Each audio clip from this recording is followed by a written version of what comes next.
Në kohën kur vetë mjekimi dhe përdorimi suplementeve po rritet çdo ditë më shumë, farmacistja Meherixhana Llazoria nga farmacia Pharmalife në Ulqin bën thirrje për kujdes dhe për konsultim profesional përpara se qytetarët të vendosin të marrin suplemente apo ilaçe. Sipas saj, vitaminat dhe mineralet janë substanca të domosdoshme për funksionimin e organizmit, por mënyra dhe doza marrjes së tyre duhet gjithmonë të përcaktohet nga një profesionist shëndetësor. Ajo sqaron se suplementet ndryshojnë nga ilaçet, pasi nuk kalojnë në të njëjtin proces rregullator dhe zakonisht përmbajnë vitamina, minerale dhe substanca ushqimore. Megjithatë, kjo nuk do të thotë se ato janë të padëmshme. Realisht, në kohët e sotme, rritja e vetë medikimit është në çdo ditë në rritje, por që vitaminat dhe mineralet janë të domosdoshme për organizmin. Ato janë vetmet substancat cilat janë të nevojshme për funksionimin e organizmit e që ne nuk i prodhojmë vetë. Dhe me thënë janë substanca aktive cilat organizmi duhet t'i ketë t'i marrë. Por që cila duhet t'i marrë, në çfarë doze dhe në çfarë sasie, gjithmonë duhet rekomandimi i profesionistit shëndetësor. Çfarë janë suplementet dhe a gjithmonë rekomandohen këto suplemente, janë të domosdoshme? Suplementet janë substanca aktive cilat bëjnë funksionimin e rregullt të organizmit. Domethënë, marrja suplementeve është e domosdoshme, por që disa prej suplementeve në disa raste i marrim edhe me ushqim. Në anën tjetër, disa prej suplementeve, për shembull, i marrim edhe me substanca aktive në preparate të cilat kanë vitamina dhe minerale, kurse disa të tjera ne nuk i marrim dhe organizmi ato mungesën e tyne me kalimin e kohës e shfaq në forma të ndryshme. Po cili është ndryshimi mes suplementeve dhe ilaçeve? Suplementet janë format të ilaçeve, t'i thomi, por që nuk kalojnë agjensionin e ilaçeve. Dhe me thënë, derisa ke ilaçi, kemi një substancë aktive mirë të definuar, tek suplementi, ato substanca janë mirë të definuara, por që janë përbajtje të vitaminave dhe mineraleve, apo edhe shtesave tjera ushqimore të cilat kanë benefite të ndryshme për organizmin, por që edhe me t'i kalimin e dozave të rekomanduara ditore, të cilat janë gjithmonë definuara, mund të kemi edhe dëme për vetë organizme. Doza e mbi tepër, si the edhe vetë, e suplementeve, çfarë shkakton apo sa rrezikshme është? Po të marrim për shembull një probiotik, atë nuk mund ta mbidozojmë ose mbidozimin organizmi vetë e eliminon me sistemin e tretjes. Pastaj kemi për shembull magneziumin si mineral i cili po më kujtohet në këtë moment. Mbidozimi me magnezium shkakton diare dhe vetëm profesionisti mund të caktojë që ajo diare nuk është si pasojë helmimit me ushqim apo ndonjë bakterie dhe virusi i cili mund të ketë ndikuar në trupin e njeriut, por që mund të jetë si pasojë mbidozimit të magneziumit edhe me eliminimin e dozave të tepërta të mineralit magneziumit ose kripës së padëshiruar të magneziumit. Ndalim diareen e cila mund të jetë shumë e gjatë dhe të bëjnë këtë dëmet e tjera në organizëm, si për shembull diareat e shumta eliminojnë kaliumin prej organizmit dhe mungesa e kaliumit shkakton dëme tjera në organizëm. Kështu që vetëm një profesionist me mjekësor, ku farmacisti është ai i cili ka informatat më të shumta për suplementet, por që edhe është personi medicinal i vetmi i cili mund të shkoni pa caktuar termin, pa pritur në radhë të tjerë, mund t'ju jap benefitet e duhura për vetë suplementin e që mos të kemi efekte të padëshiruara të një suplementi, qoftë ai vitamin, mineral, probiotik, apo edhe këto suplementet e radhës tani që janë për shembull me doza të larta të proteinave apo të këpurdhave të ndryshme që i gjendemi në tregun tonë. Kohët e fundit, inteligjenca artificiale ka bërë që njerëzit të kenë më tepër akses dhe të pyesin më shumë si për shëndetin ashtu edhe për jetën në përgjithësi. Por sa shihni këtë dukuri të vetë mjekimit në farmacitë tuaja, sa shihni që njerëzit vinë me një ide që tregojnë që e kanë marrë këtë ide nga vetë inteligjenca artificiale? Në përgjithësi, sa i përket qytetarëve të Ulqinit, domethënë qytetarëve tonë, Vetë medikimin nuk e kemi shumë të theksuar dhe ata ende besojnë në punonjësit shëndetësor, ende besojnë në farmacistat tonë dhe ende vinë dhe këshillohen para blerjes ose para vendosjes për përdorimin e ndonjë suplementi për shëndetin e tyre. Gjithashtu, atë me çka ne jemi shumë krenar është që qytetarët e Ulqinit i besojnë ende punonjësave shëndetësor në farmaci dhe realisht kjo interviste jonë tani është në javën ku ishte edhe dita botërore e farmacistit, dita e cila bën ndërgjegjësimin e njerëzve në rëndësinë e këshillimit në farmaci, sepse në shumicën e rasteve mjekët përshkruajnë ilaçe, kurse a ka me pas ai ilaç interaksion me ndonjë substancë aktive të vitaminave dhe suplementeve të cilat i merr, zakonisht i detekton farmacisti edhe në një farë forme ai edhe i parandalon interaksionet, efektet e padëshiruara apo edhe mbidozimet mes ilaçit edhe suplementit në rastin e duhur. Po sa ishte rrezikshëm vetë mjekimi? Vetë mjekimi është i rrezikshëm, realisht gjithmonë mund të kemi realisht në për rrjetet sociale, në për influencerët e ndryshme, ato zakonisht flasin vetëm anën pozitive të një preparati, suplementi, vitamini dhe mineral. Në vetmin vend ku personi mund të marrë informatën e duhur të kompletuar, dhe me thënë që t'i marrë edhe benefitet. Në disa raste, për shembull, kemi edhe raste të personave të cilat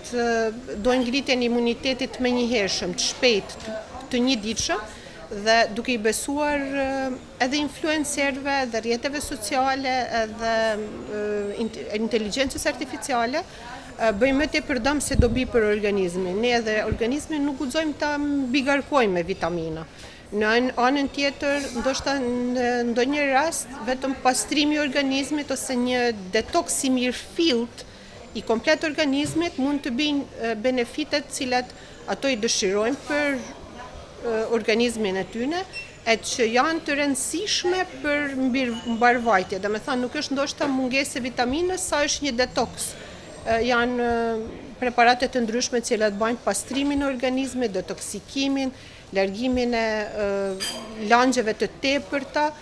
cilat bëjnë benefitet të rëndësishme për vetë pacientin. Një tjetër shqetësim i madh mbetet përdorimi i antibiotikëve pa recetë. Llazoria paralajmëron se kjo praktikë jo vetëm që shpesh nuk ka efekt, por mund të dëmtojë rënd shëndetin. Një tjetër problem që vë në dukje ishte dhe përdorimi i barnave dhe suplementeve të mbetura në shtëpi, duke thënë se këto produkte duhet kontrolluar rregullisht për afatet e skadencës, e sidomos sirupet dhe produktet yndyrore që kanë edhe afatin e skadencës nga koha kur janë hapur. Marrja e antibiotikëve pa recepte në mjekët është e dëmshme, fare e dëmshme, dhe me thënë, në shumicën e rasteve sjell më tepër dëm se dobi. Në momentin e parë, personi vetë nuk mund të definojë a është një infekcion bakterial apo viral. Në infeksionet virale, marrja antibiotikut pa recetën e mjekut shkakton vetëm dëm sepse vjen deri ke ulja e imunitetit, e vetë imuniteti e lufton virusin në fjalë. Në anën tjetër kemi edhe rezistencën çdo ditë më të madhe të antibiotikëve. Ishim vetë dëshmitar në kohën e pandemisë Covid që shumica antibiotikëve nuk vepronin si duhet për shkak se ishte rezistencë shumë e madhe dhe ulja e sasisë së numrit të antibiotikëve të cilat reagonin në raste kur ishte emergjente ishte shumë e vogël, kështu që ngritja e vetë rezistencës së antibiotikëve, bakterieve ndaj antibiotikëve ka ardhur si pasojë përdorimit të shumtë edhe të padëshiruar të antibiotikëve nga personat në radhë. Domethënë, ne jemi dëshmitar që shpesh na vijnë persona dhe thonë kam filluar mjekimin me një antibiotik për shkak se e kisha në shtëpi, kam filluar mjekimin me një antibiotik sepse edhe bashkëshortja ime ka simptome të njëjta ose ka pas para një jave simptome të njëjta dhe e kishim antibiotikun në shtëpi. Antibiotiku ka efekt vetëm nëse merret me rekomandimin e mjekut edhe vetëm nëse merret në kohën e duhur, në dozën e duhur edhe në kohë zgjatjen e duhur. Dhe me thënë, nëse me rekomandimin e mjekut për një fëmijë rekomandon një antibiotik i cili duhet të merret 7 ditë, marrja e antibiotikut për 5 ditë shkakton dëm për fëmijën, por edhe për ngrit rezistencën antibakteriale. Duhet të përmbahet gjithmonë edhe gjithë secili profesionist mjekësor me marrjen e antibiotikëve ju rekomandojnë edhe probiotikun, ato bakteret e mira që e ruajnë sistemin e tretjes nga ndikimi i antibiotikut. Po të mbesim pak përmendë çështjen që gjithmonë marrin edhe një shumë e mirë marrin edhe barnat që ju kanë mbetur në shtëpi. Në përgjithësi barnat e mbetura në shtëpi si ndikojnë, ku është rreziku? Gja par, ato farmacit cilat i kemi në shtëpi, duhemi kohë mas kohë që ti kontrollojmë afatet e skadencës. Gjithë secili ilaç ka afatin e vetë skadencës, edhe për atë afat prodhuesi garanton kvalitet, cilësi edhe veprim maksimal. Në anën tjetër, ju një ilaç nëse e keni në shtëpi dhe ju rekomandon mjeku apo farmacisti që ta merrni, normal që ta mund ta merrni nëse është në formë tableta. Nëse kemi të bëjmë me një yndyrë ose me një sirop, ai ka afatin e skadencës prej momentit të hapjes. Për shembull, nëse kemi po ta marrim një krem për mbrojtje prej nga dielli, ajo zakonisht nëse na ka mbet prej verës kaluar, verën e ardhshme nuk mund të përdoret se shumica e preparateve për mbrojtje nga dielli, afatin e skadencës e kanë afatin e theksuar skadencës e cila është e prodhimit, por që kanë edhe afatin e skadencës i cili ka lidhje me momentin nga të cilin hapet prodhimi. Dhe me thënë, 6 muaj mas hapjes e kanë zakonisht, ose eventualisht deri në 9 muaj, por që, dhe me thënë, të dy skadenca duhen mu përputh që në me pas një preparat cilësor edhe i cili mund të përdoret. Në anën tjetër kemi edhe sirupat, cilat njësej kanë dy skadenca, kanë skadencën e prodhimit për prodhimin pa u hap, dhe kemi skadencën e cila është e prodhimit mbas hapjes, dhe atë zakonisht ne i rekomandojmë